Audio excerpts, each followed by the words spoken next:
Hello, everybody, and welcome to this episode of The Spiritual Handyman. I am Jason Antelek, your host and producer, and today we are going to be talking to Athena Demetrios, and she is going to share her journey with us and the tools that she has used to get where she is today. So there's some very valuable information. If you're someone who has ever been in a dark place and wondered when or how or if you could get out of it, here's a lady who's got some clues for you. So stay tuned for that. Do want to remind everybody that the Spiritual Handyman is available on the YouTube channel, The Spiritual Handyman. And you can like, subscribe, comments. Subscriptions are always the best because that lets you know when the new episodes come out. So something relevant to your experience is always showing up every Thursday. It also helps us build the community and get the word out. So like and share and send these things to other people if you think that those tools can help them as well. You can also find us at thespiritualhandyman.com. And we have recently been added to Spotify. Yay! Our podcast is now on Spotify as well, so you can search us there. All right, let's get to the goodies here. I would love to introduce you to this author and spiritual worker. This is Athena Demetrios, and she is going to tell you a little bit about herself. Athena, please go ahead and take it away. Well, thank you so much. I always look forward to the opportunity to be able to share some of the insights and tools that help me in my process of transformation. As we all know, the earth is not an easy place to be. Very difficult, and sometimes our experiences are incredibly challenging. For myself, I was grew up in a situation where there was tremendous poverty. My parents had lost great wealth, and that spiraled us into a lot of poverty. And I was repeatedly raped as a child by a boarder that lived in the root cellar like a troll, and repressed all of the memories with that except one basic one. But let me just say it created absolute havoc in my life and the ability to let anybody get close, touch me in my heart. But I think you do what you do with any kind of trauma, whether it's physical, mental bullying, or sexual, whatever the trauma is in anybody's life, it can really spiral you into such a dark place. But having said that, there was always within me an innate part that knew that life was not meant to be lived like this.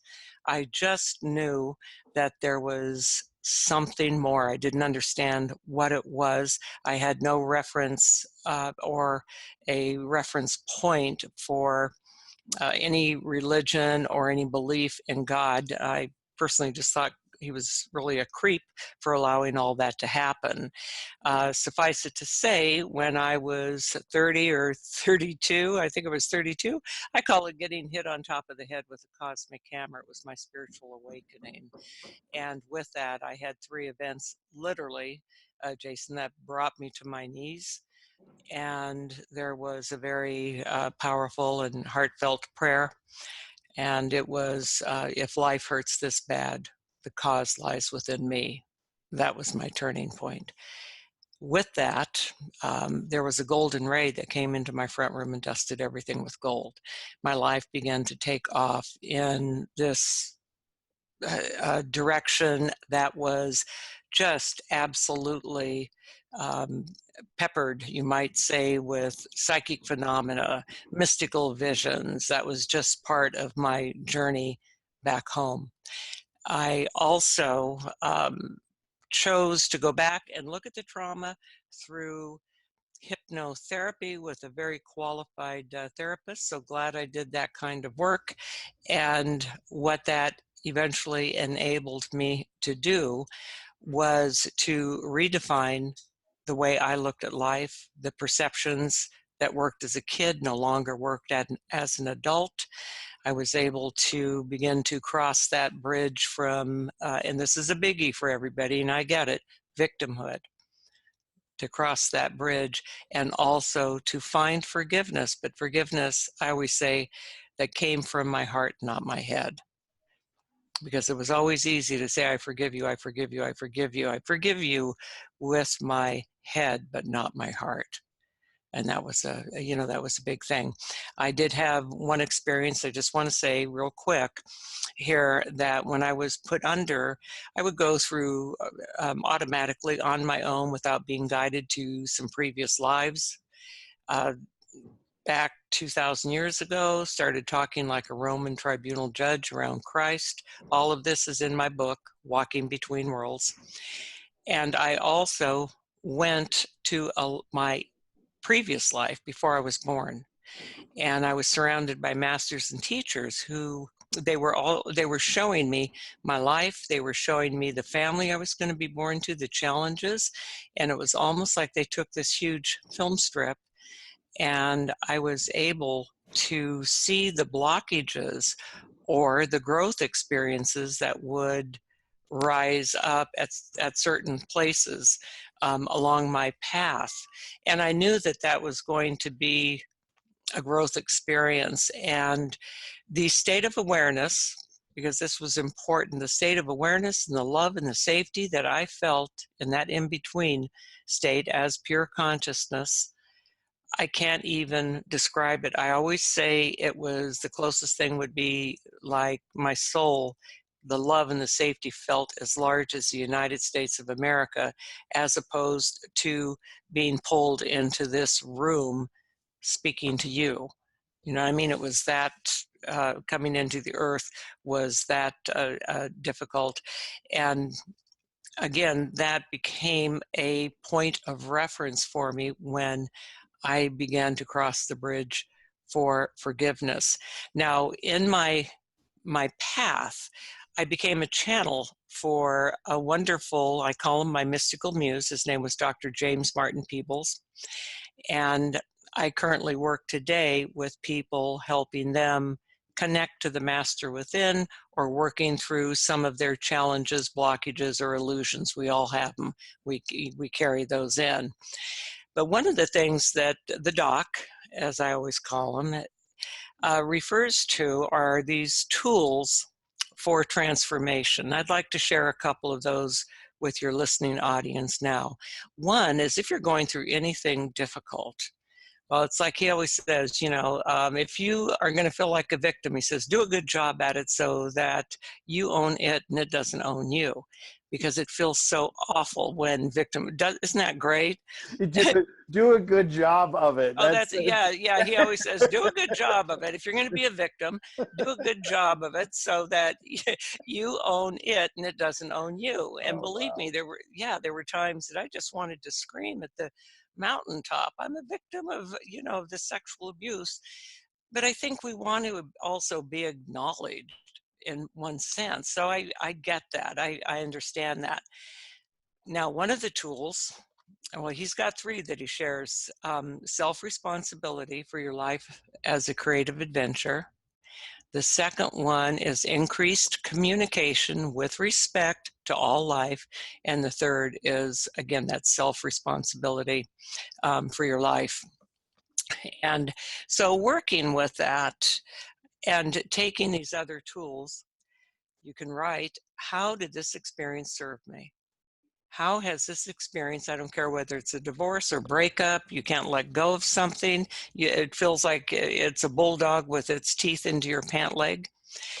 If you write about it, how has this served me? Let's say you're getting out of a relationship. Write maybe 9 or 12 paragraphs. Each paragraph would contain something about that individual that attracted you. What was it about this individual that attracted me in the first place? So let's say you write maybe between 6 and 12 of those. After you write those, you're going to be able to go back and extract one gem from each paragraph, one jewel from each paragraph. Take those jewels, whether they're 9 or 12 or 6, and write them in one essay. How did this help me grow? How did it help my soul evolve? That way you're going to own the experience, and it's not going to be owning you.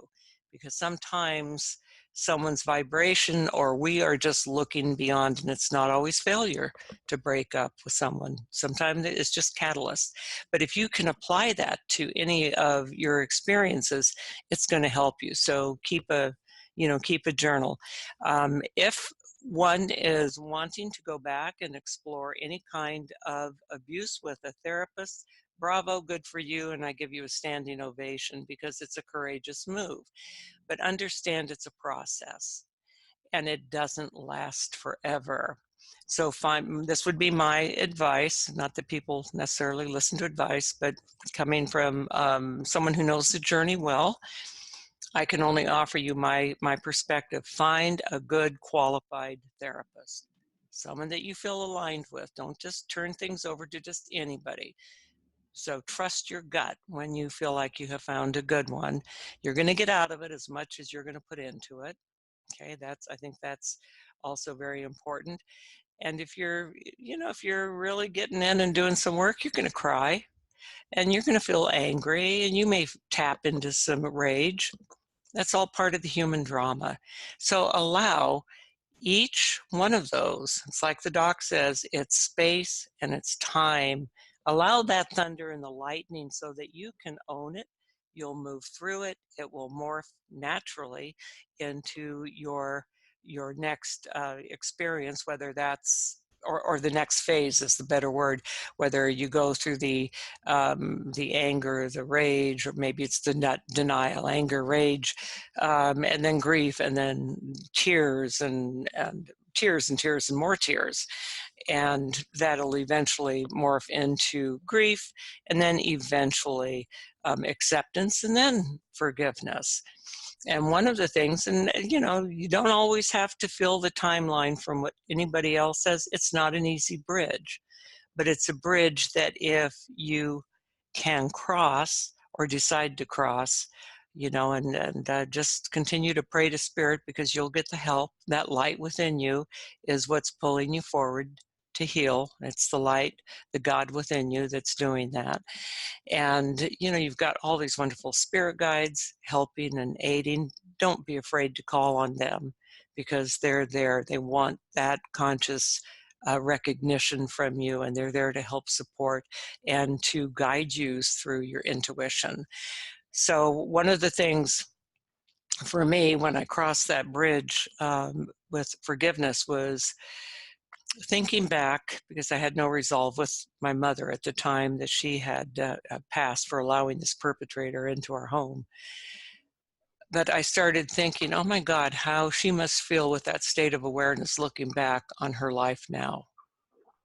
And how, sometimes you want to go back and live a life backwards so you can redo. And I didn't want her to feel that way. So in forgiving my mother, I gave for myself a new beginning, and that's ultimately it. You'll give for yourself. And I also read once, and I believe this was from A Course in Miracles, I think. Forgive backwards means give for. Give for those incapable of giving at that time, of whatever that circumstance was. And then eventually letting go of victimhood.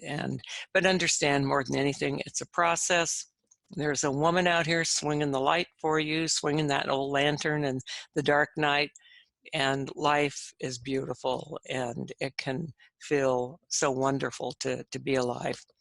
And so I go into this in great depth and detail in my book, Walking Between Worlds. It's available in Audible, and it's also available on Amazon and in bookstores. You can order it there. And I do want to say that when I started that work with Dr. Slavin, something told me to record those sessions. And so those sessions are in the book.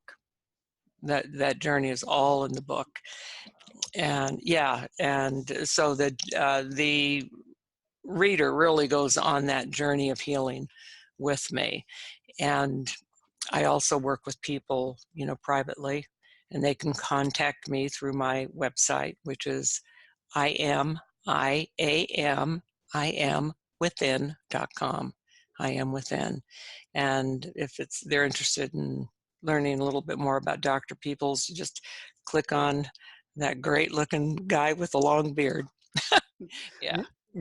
I took a few minutes on your website to read some of the pieces about him, and first of all, for the listeners and viewers out there, this is a real guy. Yes. He was a real dude that lived for almost 100 years. Yes, well, he did. And the other part of the equation is that we knew each other in that last life as Mary Longley, and that's a chapter in my book. And then along comes Mary, and we have physical documentation of our work together. Because I remember asking him one time through his other channel, did I know you before? Because the first time I heard him, I was just electrified. I heard him on the radio. And then some years later, he says, and he's got this kind of brogue, and he says, we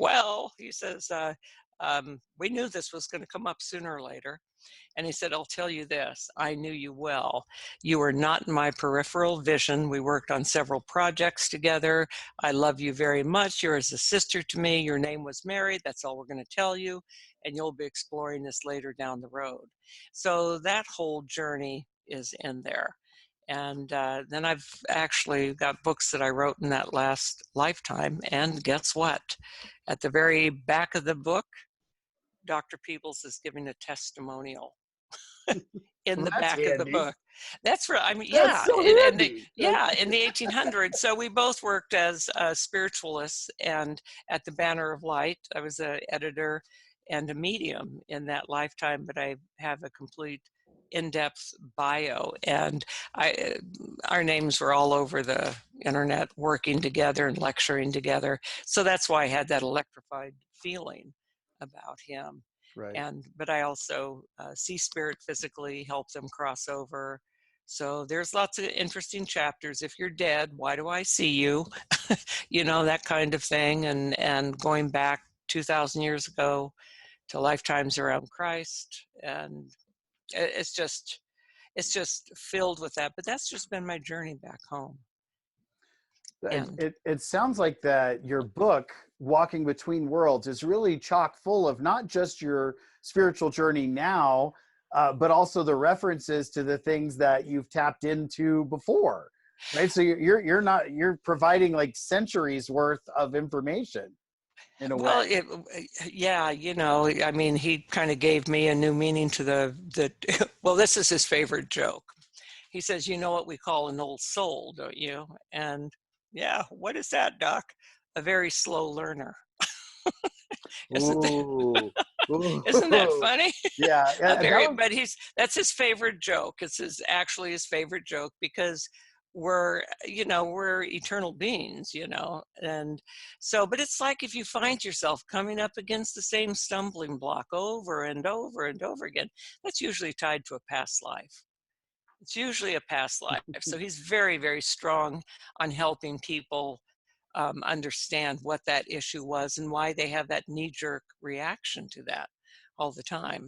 So, but yeah, he's known for his humor. He's a big tease, but he's a very compassionate, wonderful, and wise being, for well, sure. you're definitely tapping into one of my specialties and my passion of the Akashic records, and I know we haven't referenced it that way with the your personal soul's journey, Oh, etherically recorded, right? And yes. having access to that information is extremely powerful, and a lot of times that's what I find for people too, is that they have issues that have surface for them or experiences they've had in this lifetime, and no matter what they do, they just can't seem to wrap it up or let it go or Exactly. forgive themselves. And Right. oftentimes it's really about getting to the root cause of that, to figuring out where it started. Totally. And it's interesting because that seems to be such a strong area, that the way the doc works through me. And I get to, this is what's so cool, Jason. I love this. It's like for me, when a past life comes up and someone has issues, again, repeated reactions to something, it's like going and sitting in a movie theater and the screen is black. And the only thing I'm lacking is popcorn, right? But when the past life comes up, I get to see everything in costume and what people are doing and the events that transpired. And it's just absolutely amazing. And, so that's very healing, because it can be very healing for somebody at least to find out what the root cause is and why they respond and react that way. And Right. then you can kind of free yourself from that. It feels like barbed wire sometimes. Yeah, But that's what I call it, is moving from a place of reaction to a place of options, right? Because yes, you just react, and then you recognize, oh, that is a trigger, but your emotional attachment to that trigger and the reactions that you had, the behavior patterns, you're freed from that to make a different decision, to take a different pathway as a result of that trigger. And that's really where the depth of the healing comes from, is giving yourself an opportunity to take a different step, right, to a different oh my, action. yes. And I remember, always as a child, I always had this resentment towards Christ that I didn't understand. I was jealous of him. And I felt so guilty for feeling that way. But I'd see those headdresses of those Roman, you know, um, the Roman soldiers, and I always had this really, that felt familiar in a kind of a ugly way to me. And I remember asking the doc, through his other channel, who was a phenomenal channel when he was channeling him, I said, I have this, I can't look at a picture of Christ, can't look at his eyes, and I'll bolt like a rabbit from the room at the crucifixion. Can't stand seeing anyone flogged. And I said, but when I would see those Roman headdresses, I had a feeling like I was Roman and I wasn't very nice. Oh yeah, you've had a lot of lives where you weren't very nice. We've done it all. And he had Mhm. said you had two lives around Christ. You were a clairvoyant and seer. You didn't have the vision of the coming of the Christ child, so you willed yourself back in the body immediately as a man. He says you were an up and coming tribunal judge. That's all in the book. That whole conversation, the regression, that healing. So Right. anyway, but yeah. Let me ask you this, because Hmm. a lot of folks that watch our show or are listening may not have had a a spiritual awakening that's so intense, right? They maybe haven't Right. seen this or experienced that. So somebody that is in that kind of deep dark place, and they're trying to work to a place to get out of that, what would be, what would be the basic building blocks? What can they put together in steps to get themselves out of that hole? Okay. Again, I think number one is the determination, the desire never to give up, never to give up, and ask for help. If you don't have a connection, perhaps to spirit, maybe you don't feel a connection for spirit, ask to feel. Ask that it's revealed to you, because that's what I did at that darkest moment in my life. But I do want to say this. I want to leave them with something to reflect on here, that everything that is good and kind and loving and caring, um, what quality do you like about yourself? And I'm not going to say like, Jason, I'm going to say love, because I ask this a lot, or ask this a lot. And I would like the listeners to think about this. What quality do you love about yourself? You're asking me Yeah, I specifically? am. Yes. Uh, well, I love my enthusiasm. There you go. Okay, so that to me is a very godlike quality. It really is. I think that comes from the divine spirit within you. I think that compassion, care, love, concern, anything in you that is positive and that wants to see better for other people in the world is the presence of that divine spark within you that is beating your heart, giving you the ability to think or move. So I would say this, I could say, just get yourself in a quiet place, wherever that is, whatever that means to you, whether it's sitting by a creek, just doing some deep breathing. I am filled with peace. You can do that. Your breathing will slow down. And just, if you can remember these words, I ask the master within, I ask the master within to enfold me and that understanding, that light, and that love. And just let that become your mantra. Reveal yourself to me. I ask the master within. And your God presence within will do that. That will pull you through. That's the light that is pulling you forward. It truly is. So I would say that again, write about any of your experiences that have been hard. You don't have to own them all right now. Just write about them, journal. You're going to feel a lot better. And, sometimes when you feel like the tears aren't going to stop, it's a process. My biggest mysterious question of the universe is, where do all the tears come from? I've always wondered that. How can a body hold so many tears? But pain, and this is something the doc also says, pain is a divine messenger, and it helps us locate our resistance to this and to that in life. It kind of shines a light. It's like saying, okay, this is hurting really bad. So let's look here, because there's something here where you're not allowing yourself to feel empowered or to come alive. And if you need help, reaching out, more power to you. Find someone that can help you navigate that storm, and don't expect it to happen doesn't come in a download of info. It comes through experience, because our experiences here on the planet Earth, truly, our experiences are our school books. It's so true. It It's so is. true. And, it's the beautiful blue planet Earth. It's the schoolroom called Earth. And if you can approach it that way, because there's a saying that life will continue to hand you the same problem over and over again until you learn proper management of the energy. But if you can just hang on to that, how did it serve my soul? And I also looked at the word love backwards. If you add another V, or evolve, um, or love, add another VE on it, it's evolve. And the more we evolve, the more we love. The more we love, the more we evolve.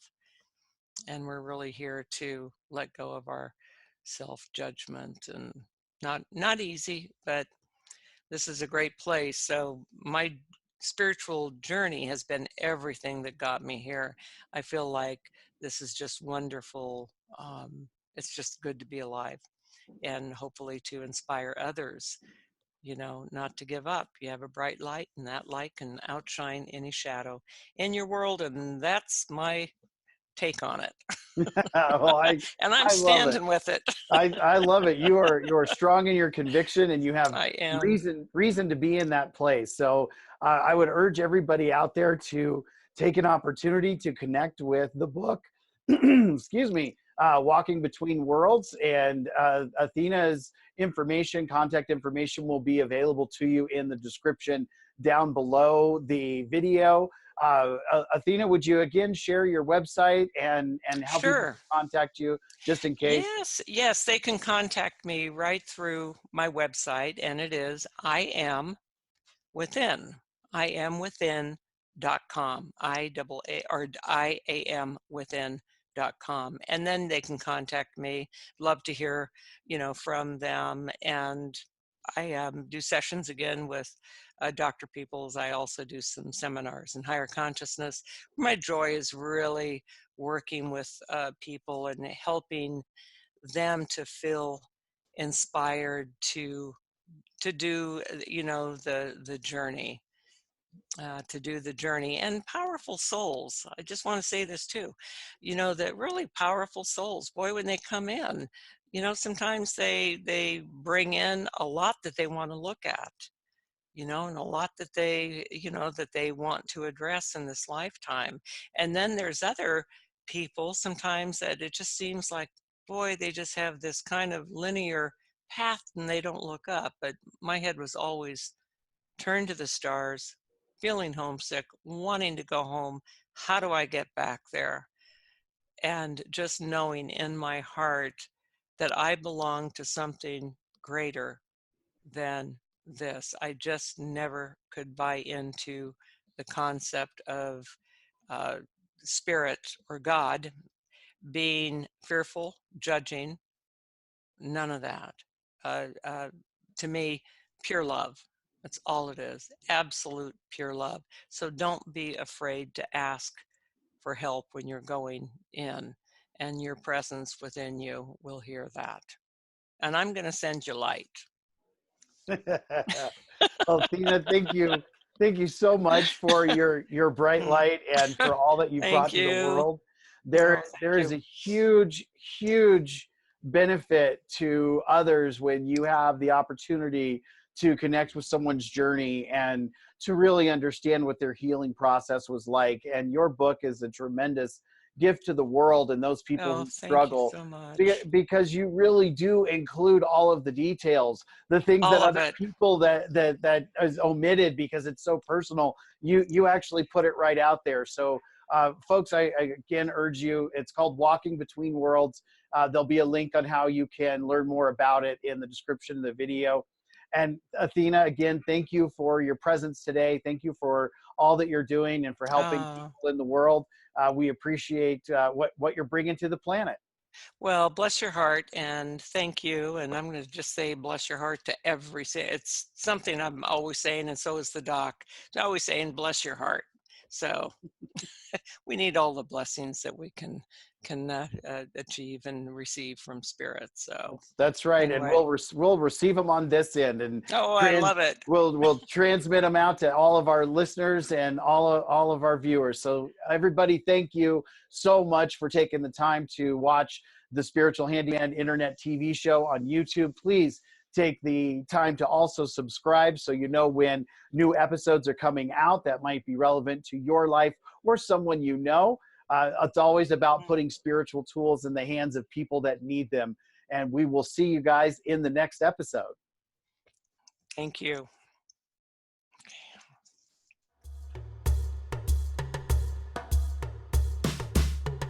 The Spiritual Handyman, bringing spiritual tools to the hands of the people who need them. Sponsored by the Eagle Heart Foundation. The Eagle Heart Foundation is a 501c3 nonprofit organization that brings charitable contributions and educational enhancements to the people. So how can you be a part of the Spiritual Handyman and the Eagle Heart Foundation?